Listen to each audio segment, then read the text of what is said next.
never made it, but I know what it takes. I'm motivated by a mix of emotion. Got my statement, and I'm reading it slow so I can understand it fully. Appreciate my standing, go out of this world and right on time.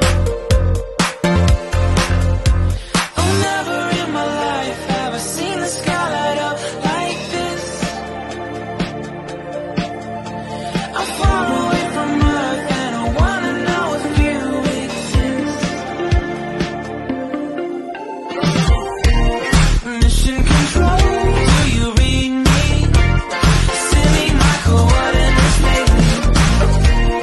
Mission control, am I drifting? Tie me to someone who will love me, yeah. Wait, I think I'll last a bit longer. Fine, I'm not. Welcome everyone to another Ref Brandon and the Todd family YouTube video.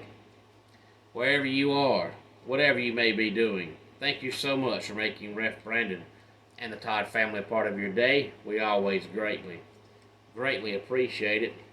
We are going to see a big change in the world of college football television, and we might be seeing another big change in the world of college football television.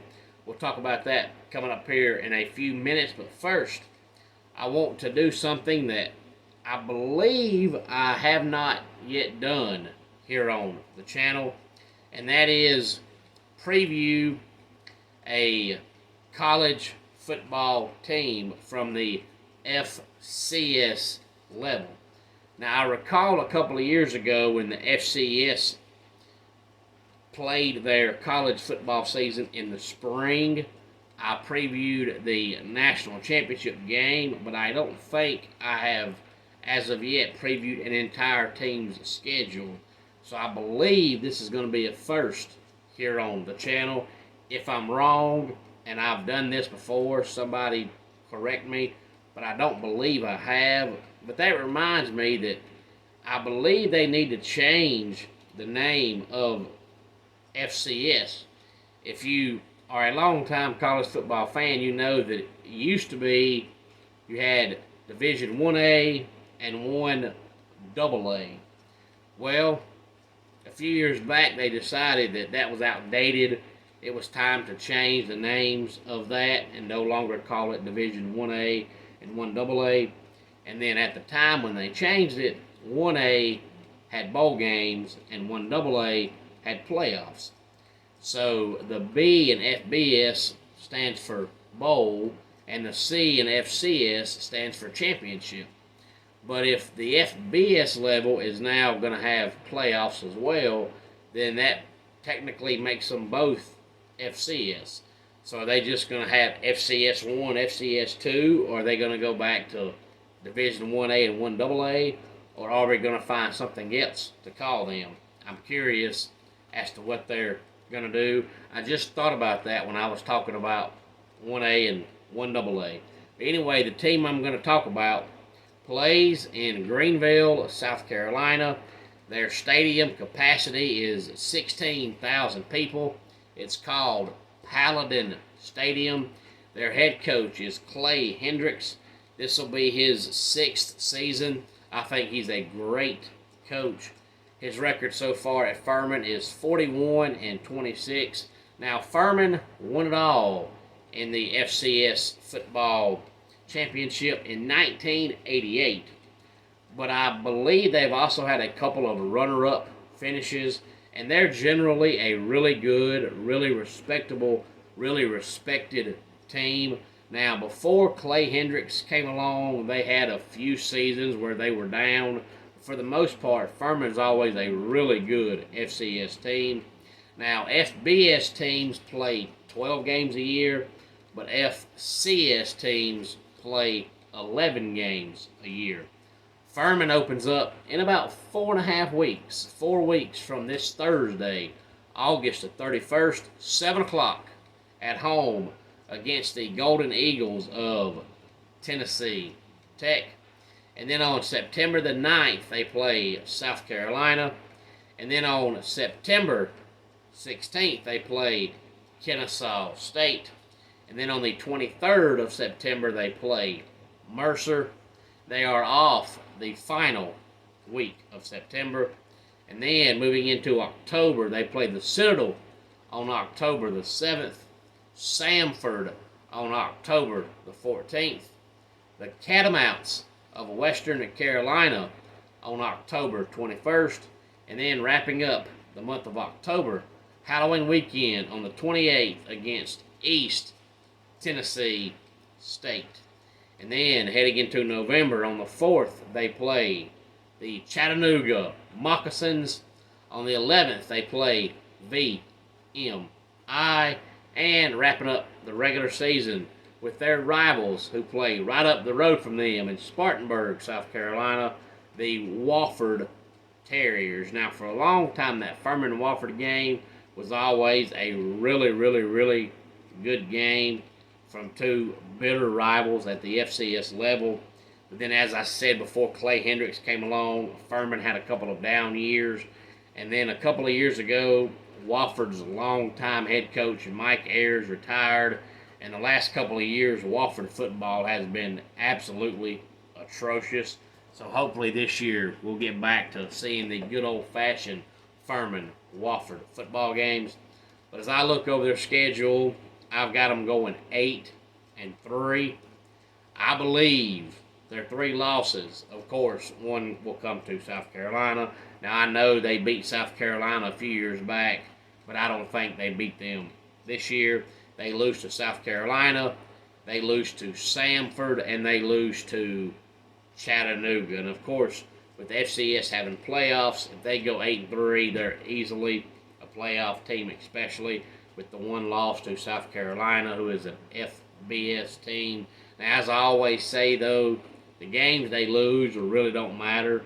As long as they get to 8-3, then they are what I thought they would be. It doesn't matter if they beat somebody I said they wouldn't, and lose to somebody I said they wouldn't. 8-3 is still 8-3. I could possibly maybe see them going 7-4, but to me, 7-4 is the worst they're going to be. I believe they're going to be a really good football team. Any thoughts on Furman? Please feel free to let me know. Now, as for the big changes coming in the world of college football television, there's one that is a definite going to happen. And that is the fact that the CW network is going to start carrying ACC football next year. Now, this will be the first time that the CW network has carried football on a regular basis. In the past, in certain markets, they carry the high school state championship games, and maybe on occasion they'll carry an FCS game on a Saturday, depending on what market you live in. But this is going to be a weekly thing. But the CW carrying college football is not going to be the only sporting event they're going to start carrying.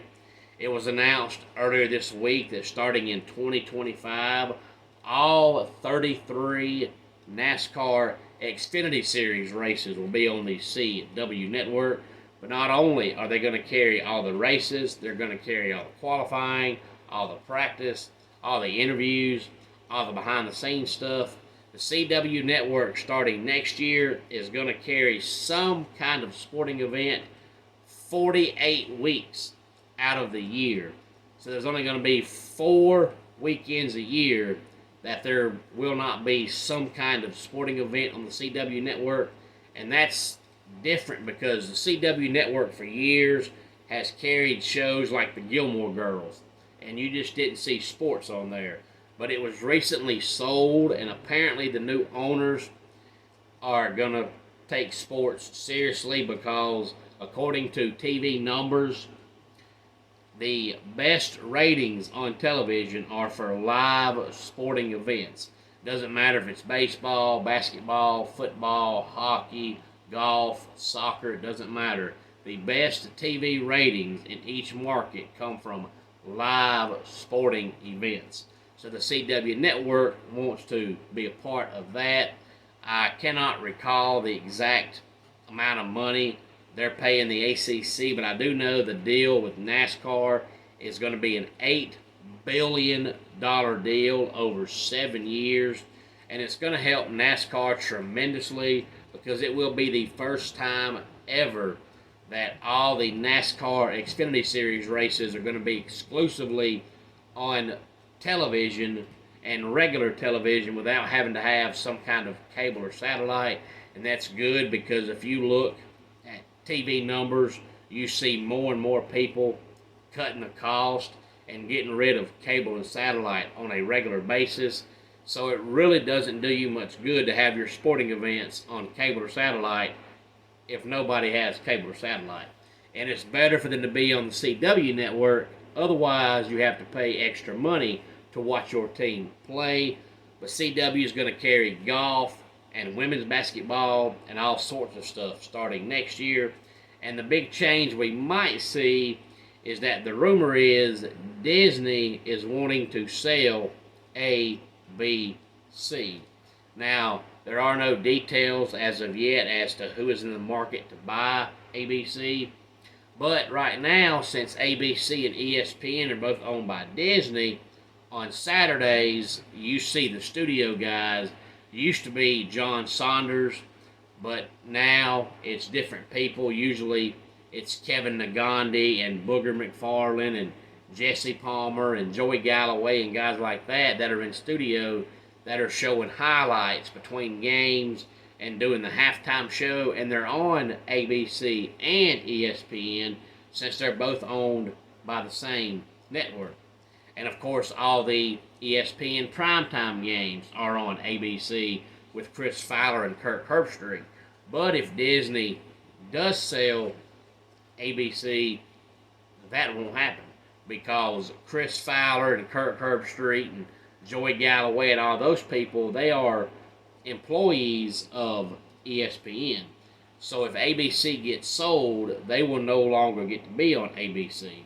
So will ABC still carry football? We don't know, and we won't know until there is a definitive yes or no on whether or not it's going to get sold. And if it is going to get sold, is it going to be bought by somebody who's still going to carry football? But either way, you won't see all the prominent ESPN people on there anymore because it will no longer be owned by the same company.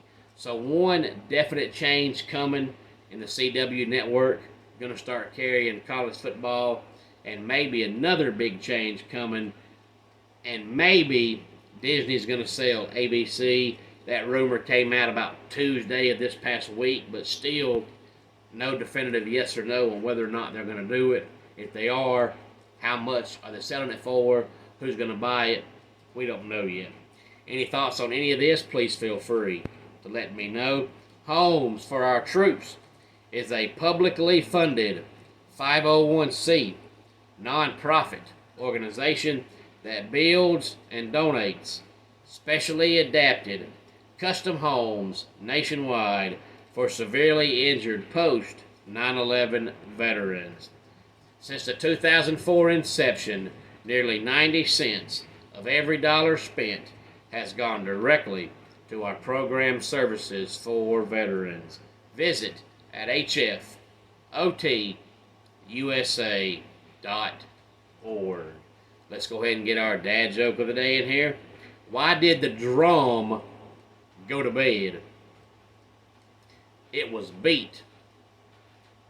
And that does it for today's Ref Brandon and the Todd Family YouTube video. Until next time, it's Ref Brandon saying, just like in pro wrestling, life can be over by the count of 3. Tell your friends and family how much you love them. Bye.